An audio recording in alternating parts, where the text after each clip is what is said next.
Dari tiga capres yang udah muncul namanya, satu capres udah mendeklarasikan cawapresnya. Sementara Pak Prabowo sampai hari ini belum, Bang. Ini gimana? Ya Ada kan banyak beberapa pertimbangan nama. lah ya, banyak pertimbangan-pertimbangan karena Pak Prabowo itu sadar sekali bahwa dia tidak mau mengulangi kejadian 2014-19 Oke. kalah. Nah, dengan hadirnya kita, ya kita memberi masukan. Kita memberi masukan, Pak, jangan sampai mengulangi kejadian 2014-19.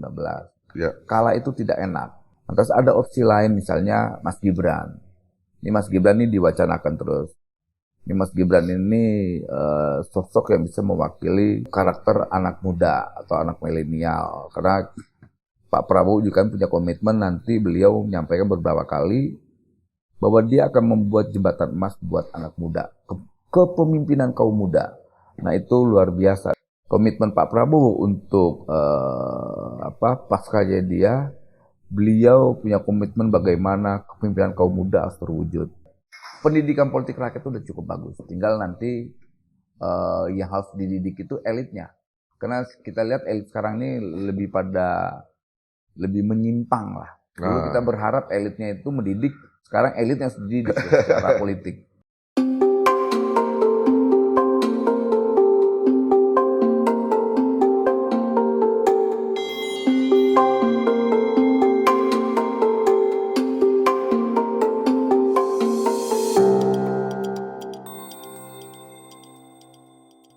Assalamualaikum warahmatullahi wabarakatuh. Apa kabar Sobat Forum? Semoga kita semua selalu dalam keadaan sehat dan selalu dalam lindungan Tuhan Yang Maha Kuasa. Seperti biasa, kembali lagi bersama kami dalam program Forum Ngobdar, Ngobrol Politik bersama Darwin. Seperti biasa, kita akan membahas terkait isu politik yang lagi ramai dalam belakangan ini ya. Nah, seperti kita ketahui bersama, dalam waktu dekat, bulan Oktober ini, pasangan pilpres, pasangan capres-cawapres harus segera didaftarkan, yaitu pada tanggal 16 hingga 23 Oktober mendatang. Nah, kebetulan salah satu capres, Pak Prabowo, belakangan lagi rame diberitakan terkait cawapres beliau. Nah, kebetulan di tengah-tengah kita sudah hadir salah satu relawan, tepatnya Ketua Prabowo Mania 08, ada Abang Da Emmanuel Ebenezer. Bang Noel, apa kabar Bang? Alhamdulillah baik Mas Darwin. Mantap. Ini belakangan pasti sibuk banget nih Bang. Sibuk dan letih. Makasih udah menyempatkan hadir di Ngobdar sore ini Bang. Gimana Bang persiapan Pak Prabowo? Ya sampai detik ini bagus ya. Masih nggak ada yang berubah lah. Karena persoalan wapres-wapres ini menjadi sesuatu yang ditunggu publik ya. Iya, tapi kita lihat tanggal 16 inilah kan ini mulai semua sudah mempersiapkan para wapresnya. Kita juga lihat nanti Mas Ganjar juga nggak lama lagi gitu. Kita lihat nanti. Dari tiga capres yang udah muncul namanya, satu capres udah mendeklarasikan cawapresnya. Sementara Pak Prabowo sampai hari ini belum, Bang. Ini gimana? Ya ada kan banyak beberapa nama lah ya, banyak pertimbangan karena Pak Prabowo itu sadar sekali bahwa dia tidak mau mengulangi kejadian 2014-19 kalah. Nah, dengan hadirnya kita, ya kita memberi masukan. Kita memberi masukan, Pak, jangan sampai mengulangi kejadian 2014-19. Kalah itu tidak enak. Kemudian ya coba kita memberi masukan-masukan soal strategi kemenangan. Gitu. Makanya kita lihat relawan Prabowo itu lebih sedikit soft lah ya. Enggak kayak gimana gitu. Enggak seperti 2014-19 yang lebih cenderung ofensif lah, menyerang atau dan sebagainya. Nah sekarang justru kita melihatnya Pak Prabowo itu lagi sibuk diserang orang. Tapi kita ada tagline kita fokus menang aja. Jadi tagline kita fokus menang. Ya banyak strategi-strategi yang kita lakukan untuk pemenang Pak Prabowo, belajar dari 2014-19. Misalnya kayak kita bilang Pak, nanti itu kita battle kita itu selain Jawa Barat, kita butuh battle baru lagi. Jawa Timur atau Jawa Tengah. Nah, battle menang kita itu cukup dijaga aja. Jangan ditinggalin. Kedua, ya kita nanti main di Jawa Timur. Karena paling mungkin kita peluangnya yang bagus itu di Jawa Timur. Kemudian ya Pak Prabowo menyadari hal itu, makanya hari ini kita fokus kita di dua pulau ini, Jawa Barat dan Jawa Timur. Ya walaupun nanti ada di Jawa Tengah lah ya. Jawa Tengah juga kita melakukan hal yang sama, pengorganisasian pada level dari tingkat provinsi sampai tingkat desa. Artinya polanya nggak terlalu beda dengan waktu kita memenangkan Pak Jokowi di 2014-19 kayak gitu. Kira-kira siapa yang paling pantas dan cocok, Bang? Ya soal pantas atau cocok, pertama ada dua syarat yang bisa menjadi pendamping Pak Prabowo. Syarat pertama harus punya yang namanya elektabilitas. Kedua, memiliki elektoral. Kalau seandainya kita Pak Prabowo didampingi oleh tokoh, tapi tokohnya tidak memiliki dampak elektoral, kemudian ada resistensi, repot gitu loh. Hari ini kan yang sudah timbul namanya itu misalnya kayak Bu Kofifa gitu ya. Bu Kofifa itu luar biasa. Beliau tokoh perempuan, kemudian dia seorang kader NU, ketiga dia Jawa Timur, artinya dapat 3 tuh kita tuh.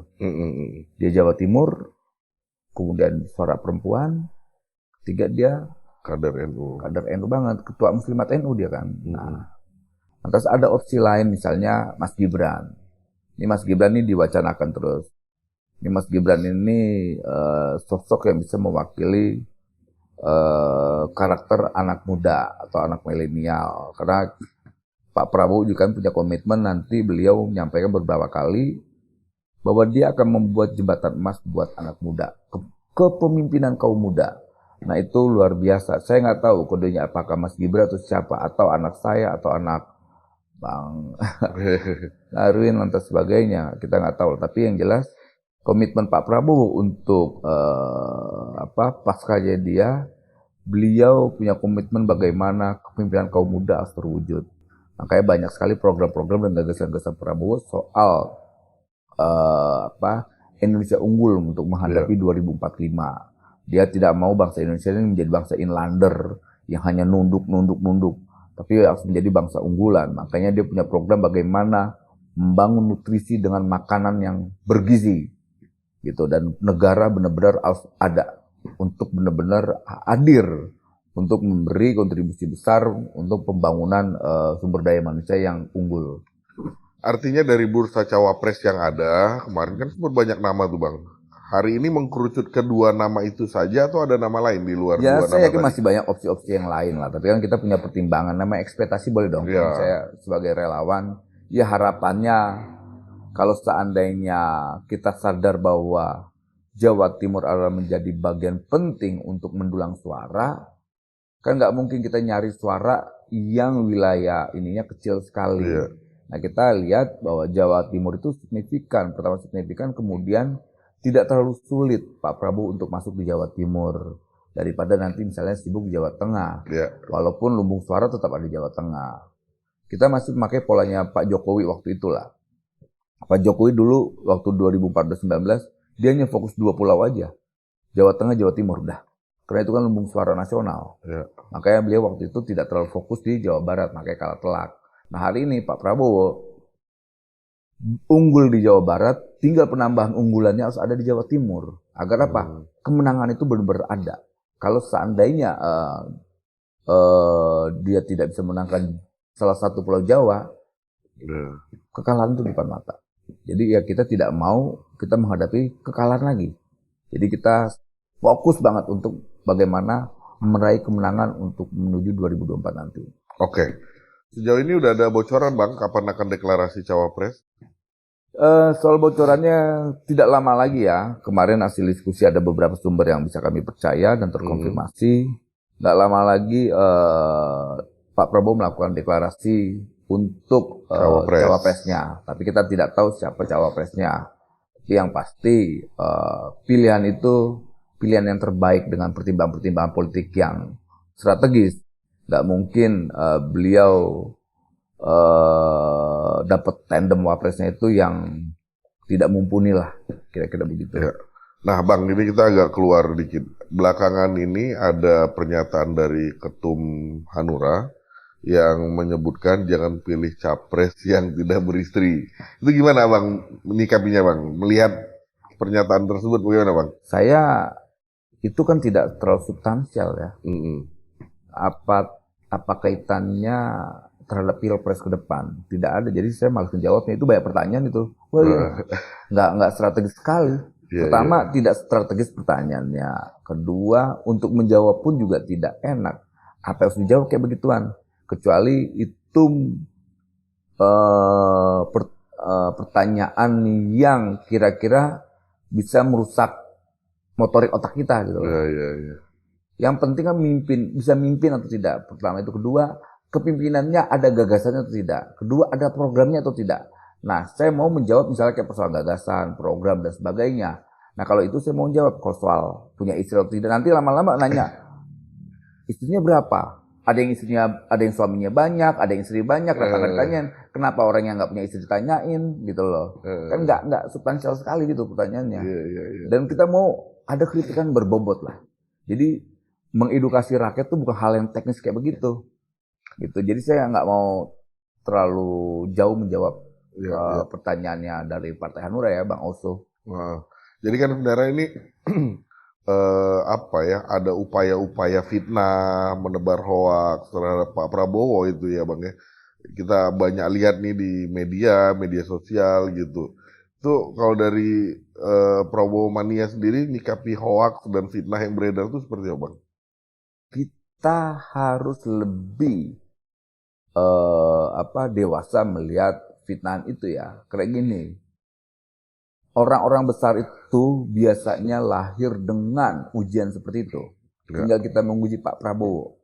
Karena waktu kita dukung Pak Jokowi juga hinaan, hoax dan sebagainya, hujatan, itu kita benar-benar kita rasain.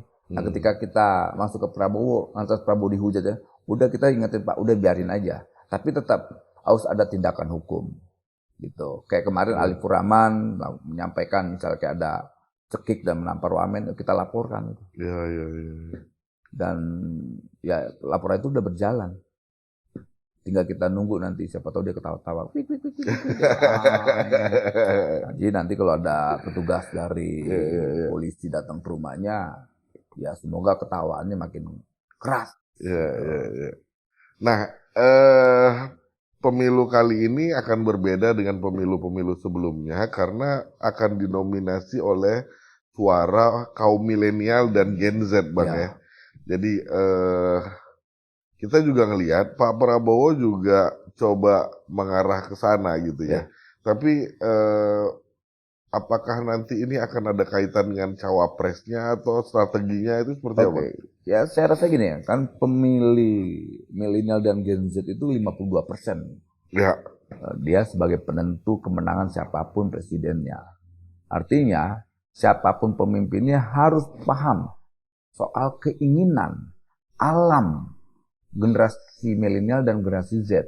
Kalau seandainya mereka tidak paham dengan dunianya anak-anak milenial dan Gen Z, itu akan ditinggal gitu. Makanya Pak Prabowo selalu menyampaikan, saya akan menyiapkan jembatan emas untuk generasi muda untuk memimpin. Dan biarkan sebelum saya mati, pernyataan beliau gitu, sebelum saya nanti mati, saya mau ngelihat bangsa ini sejahtera. Jadi Pak Prabowo sudah bicara sampai jauh ke sana. Dia tidak bicara buat dirinya, buat anaknya, buat keluarganya. Dia bicara buat anak bangsa ini ke depan. Nah, ini kan pemimpin yang benar-benar visioner ya. Kita butuh pemimpin yang punya keberpihakan terhadap kepemimpinan kaum muda. Nah, itulah generasi milenial Gen Z. Karena generasi milenial ini kan mereka sekarang bukan kayak dulu kita yang paham politik itu hanya sebatas elit partai dan elit aja. Sekarang kan orang diskusi politik itu sudah pada level rumah ke rumah, pos ke pos, tongkrong ke tongkrongan. Artinya pendidikan politik yang dulu pernah kita harapkan itu bisa diterima oleh publik itu hari ini sudah terjadi. Makanya kita kan sudah bagus. Artinya pendidikan politik rakyat itu udah cukup bagus. Tinggal nanti yang harus dididik itu elitnya. Karena kita lihat elit sekarang ini lebih menyimpang lah. Dulu kita berharap elitnya itu mendidik, sekarang elit yang sudah dididik secara politik. Gitu. Iya. Justru lebih cerdas ininya malah sekarang ya. Iya. Gen Itu Z dan faktanya. milenial. Iya. Mereka nanti menjadi penentu masa depan bangsa ini. Ini bukan slogan, gitu loh. Harus dipahami sejarah manapun penentu perubahan itu selalu ada di generasi kaum muda. Ya, betul. Makanya berpihaklah terhadap kaum muda. Jangan seperti anak muda ini jangan seperti kembang yang tidak diinginkan untuk tumbuh. Nah, Pak Prabowo melihat generasi muda ini, dia punya komitmen. Saya yakin ucapan dan tindakan selaras. Nah, Bang, kita kembali lagi ke Cawapres nih, Bang. Ya. Ada satu nama yang dari jauh hari sebenarnya didesas-desuskan akan menjadi Cawapresnya Pak Prabowo, yaitu Erick Thohir gitu ya. Iya. Itu gimana, Bang, sejauh ini? Ya, saya nggak tahu ya. Saya sampai detik ini nama Erick kan nongol tenggelam. Iya, betul. Karena kita tidak tahu basis suaranya di mana gitu loh. Pertama, itu kedua, kalau dia berharap dengan partai BUMN-nya, saya rasa di BUMN itu kan belum tentu patuh dengan dia. Mau direksi, komisaris, nanti bisa kita hitung berapa sih BUMN. Gitu. Nah, kalau berharap dari Erick Thohir, saya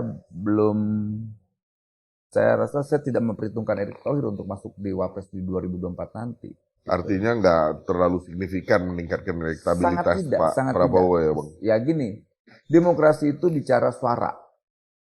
Gitu. Siapapun yang ingin menang bicara tentang suara. Nah, basis suaranya di mana Erick Thohir? Kasih tahu saya. Gitu. Nah, untuk ya itu kan kita bedah dari situ aja, sisi itu. Gitu. Kalau Erick Thohir dikenal di mana? Ya dikenal di kementerian, khususnya BUMN. Tapi publik secara keseluruhan tidak tahu.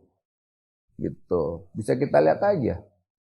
Makanya saya bilang, kalau Erick dari mana ya? Saya belum menemukan tuh Erick mempunyai dampak elektoral buat Pak Prabowo. Gitu ya.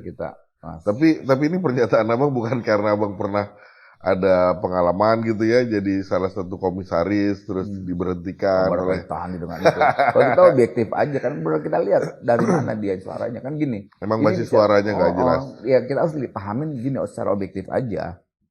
Basis suaranya di mana, gitu loh. Kalau saya kan orangnya tidak punya sinisme politik dengan dia. Ya. Kalau soal itu ya udah biarlah kan itu. Toh saya juga tidak berubah kan sikap saya, tidak berubah sikap saya, kehidupan saya tidak berubah. Yang ada setelah saya dipecat malah saya lebih sejahtera. Itu lebih enak daripada waktu saya di BUMN. Penuh dengan ketakutan saya. Karena penyelenggara negara kan nggak boleh dapat duit dari manapun. Kalau hari ini saya tidak sebagai penyelenggara negara, enak. Gitu. Betul, orang mau ngasih duit saya nggak kena gratifikasi. Nah, Bang, ini kalau kita bicara, kita berandai-andai lah ya. Kalau kemarin Abang punya pengalaman di Jokowi Mania, Jokowi Mania ya. Kebetulan Pak Jokowi duduk. Nah, kita berandai-andai nih. Kalau misalnya Pak Prabowo maju, kemudian kalah di 2024, bagaimana sikap dari Prabowo Mania, Bang? Saya rasa kalau kalah, ya itu memang udah takdirnya. Ya nggak bisa lagi kita masa harus bilang, wah harus begini, udah enggak lah. Memang mungkin tuh rakyat tidak menghadapi. Tapi mau kinan kami pengen menang, bukan mau kalah. Artinya optimis lah yang ya. ada di kepala kami tidak ada kata kalah. Yang ada di kepala saya adalah Prabowo menang. Jadi 2024 yang kami hadapi bukan kekalahan tapi kemenangan. Kalaupun kalah, biarlah. Toh tetap mekanisme demokrasi ini kita lalui bahwa Pak Prabowo berkontribusi besar dalam penyelenggaraan demokrasi yang bermartabat. Kalau kalah dengan bermartabat, dengan cara yang adab, ya baguslah. Jangan sampai juga menang nanti hasil culas, hasil nipu, kita nggak mau. Gitu. Nah ini kalau bicara lanjutan dari yang tadi, pengalaman masa lalu, Abang sebagai relawan Jokowi, ini hari ini banyak relawan Jokowi yang berbondong-bondong ke PSI. Sementara Abang malah justru ke Gerindra dukung Pak Prabowo gitu ya. Itu gimana Abang melihatnya, Ya Bang? nggak apa-apa. Kalau kita ingin nih, pilihan-pilihan politik itu biasa saja. Ada yang ke PSI, ada yang ke Gerindra, ada yang ke Golkar, ada yang ke PDIP, ada yang kan nggak ada yang salah. Pilihan-pilihan politik itu nggak ada yang salah. Yang salah ketika kita bicara tentang pemilu, lantas kita mengusung salah satu kandidat, kita bicara golput, itu yang nggak bagus. Ya. Selama bicara tentang pemilu, selama bicara tentang keterlibatan dalam aktivitas partai politik, itu kan biasa, normal dalam demokrasi. Ya. Gitu. Nah sejauh ini Prabowo Mania keterlibatannya sejauh apa Bang? Apa kegiatan gitu atau ada ikut serta dalam membangun strategi kemenangan? Pertama yang jelas kita, kebetulan kan saya ini kan koordinator harian Rumah Pemenangan. Oke. Jadi ya kami merumuskan strategi gerakan dan strategi pemenangan. Gitu. Karena kami juga nggak mau dengan hadirnya kawan-kawan relawan Jokowi di Prabowo, malah itu menjadi problem gitu loh. Problemnya apa? Problem kekalahan. Kami nggak mau. Kami mau hadirnya kita di Prabowo menjadi nutrisi untuk kemenangan Pak Prabowo di 2024. Gitu. Artinya koordinator pemenangan ini berbeda dengan Prabowo Mania Bang atau sama gitu atau satu bendera atau gimana? Beda, karena ini kan tim pemenangan. Tim pemenangan. Semua itu isi relawan Pak Prabowo, ada yang relawan Prabowo lama, ada yang relawan Prabowo yang dari migrasi dari relawan Jokowi ke Prabowo kayak gitu. Nah, ini kan yang satu mentalnya pemenang, yang satu kan prakalah. Nah, kita coba menularkan mentalitas sebagai pemenang. Nah, itu kan harus kita tularkan. Makanya yang ada di benak kepala kawan-kawan di Rumah Pemenangan adalah Prabowo menang, bukan Prabowo kalah. Jadi kita tidak terpikir soal Prabowo kalah. Makanya yang jawabnya saya bingung tuh. Gitu loh. Artinya walaupun belum ada capres, tapi nanti ketika misalnya ada cawapres dibentuk lagi tim pemenangan atau ini udah paket komplit dia. Tim pemenangan, Abang kan tadi selaku koordinator pemenangan ya. Ketika ada cawapres nanti apakah tetap ini atau ada tim pemenangan baru? Berubah. Karena ini kan beda. Kalau tim pemenangan partai memang ada, tapi tim pemenangan relawan juga ada. Gitu. Abang selaku koordinator di tim pemenangan harian saya, ketua harian. Apa ini Bang selama ini kegiatan yang udah dilakukan untuk ini? Banyak hal. Pertama kita meyakinkan publik terkait pilihan politiknya. Lantas kita bicara tentang gagasan-gagasan atau capaian-capaian sudah dilakukan Pak Prabowo. Misalnya kayak contoh soal misalnya korupsi. Prabowo menyelamatkan 51 triliun di Kementerian Pertahanan. Artinya itu kan salah satu prestasi beliau. Kedua soal beberapa pembangunan rumah sakit, kemudian sekolah-sekolah, level universitas, dan banyak hal capaian-capaian yang sudah dilakukan Pak Prabowo, prestasi-prestasi. Dan itu kita mau sekali itu juga bisa disampaikan oleh para kandidat-kandidat ini. Jadi kita adu prestasi, adu apa yang sudah dilakukan. Jangan wacana-wacana yang basisnya kebencian, hoax. Kan ini udah menarik nih, pasca 2019, politik identitas, hoax, itu kan kecenderungannya turun ya, nggak minim lah dibanding waktu 14-19. Nah, hari ini ada semacam tren kemajuan dalam berdemokrasi kita. Publik itu punya kesadaran yang bagus. Nah, terkait kembali tadi kita sempat menyinggung nama Gibran, Bang. Ya. Kira-kira kalau menurut Abang, kalau misalnya Gibran masuk ke dalam cawapresnya Pak Prabowo, akan meningkatkan elektabilitas atau seperti apa? Ya pasti ada lah, nggak mungkin enggak ya. Apapun itu, biar gimana pun Mas Gibran itu kan punya basis suara. Pertama ya dia anak presiden, kedua dia juga anak muda yang mimpin Solo berprestasi. Jadi ya melihat Gibran itu kan bukan seperti melihat kucing dalam karung, karena memang ada yang dia kerjakan terlihat, dirasakan. Kecuali kita naruh orang yang minim prestasi gitu loh. Jadi ya bisa saja anak model Mas Gibran ini mendampingi Pak Prabowo mewakili karakter anak muda gitu atau kelompok entrepreneur gitu. Jadi kan anak ini kan punya jiwa bisnis, politik bisnisnya bagus. Ini jangan-jangan dia bisa mewariskan perilaku politik bapaknya kan Pak Jokowi. Artinya akan ini suara Jawa Timur tadi ini nggak tercapai, berarti di Jawa Tengah kan kalau Gibran, Bang. Ya, kalau 3 pulau Jawa ini kita bisa kuasai kan lebih bagus. Artinya kita kan pengen menang total. Gaspol 2024 Prabowo Presiden menang total. Jadi terakhir Bang, sebelum kita ini bubar, kira-kira dari dua nama yang ada, Bu Khofifah dan Mas Gibran, Abang sebagai koordinator pemenangan tadi, sebagai ketua Prabowo Mania 08, kira-kira Abang lebih condong mana? Saya condongnya siapa yang bisa memenangkan Pak Prabowo, karena ini tugas sejarah. Mau Mas Gibran, mau Mbak Khofifah, mau siapapun. Saya tidak mau terlalu berpikir yang mana, tapi saya mau menang. Karena di kepala saya menang. Gitu kalau ya? Seandainya ditaruh Khofifah kalah, waduh pusing dong saya. Kalau taruh Mas Gibran kalah, nggak mau saya. Saya mau siapapun yang mendampingi Pak Prabowo menang. Gitu. Tapi Sekalipun kan artinya dengan Erick Thohir. Oh gitu, walaupun dengan Erick Thohir ya gitu. Yang penting ada nggak dampak kemenangannya. Kalau tidak ada saya nggak mau. Apalagi jangan sampai nanti 2024 Prabowo kalah tipis. Aduh, kalah tipis. Mendingan menang, saya bilang saya nggak mau ada kalah tipis. Takut saya. Kan nggak tidur kalau kalah tipis. Mendingan kalah telak atau menang sekalian. Gitu. Sebetulnya menang, saya nggak mau tuh. Pokoknya saya harus menang. Mending TKO ya daripada kalah tipis. Tidur itu orang. Oke, Bang Noel, makasih banyak. Ini sebelum kita bubar kita ngopi dulu Bang. Karena mantap nih. Program ini ngobdar, ngopi bersama Darwin juga. Nih, luar biasa nih ngobdar di program ngobdar nih. Ngopi Darwin.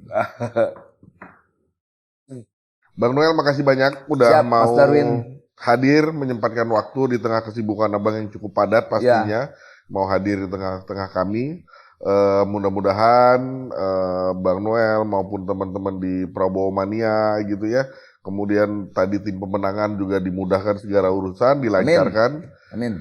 Sesuai dengan hajatnya tadi. Tausiah dari Forum Keadilan. Siap. Oke, Sobat Forum dimanapun Anda berada, itu tadi obrolan kami bersama Abang Da Noel, Bang Immanuel Ebenezer selaku ketua dari Prabowo Mania 08. Saksikan terus Forum Ngobdar tiap Selasa sore di channel Forum Keadilan TV tentunya. Pastinya dengan topik-topik dan isu-isu politik menarik lainnya. Terima kasih atas kebersamaan Anda. Assalamualaikum warahmatullahi wabarakatuh. Waalaikumsalam.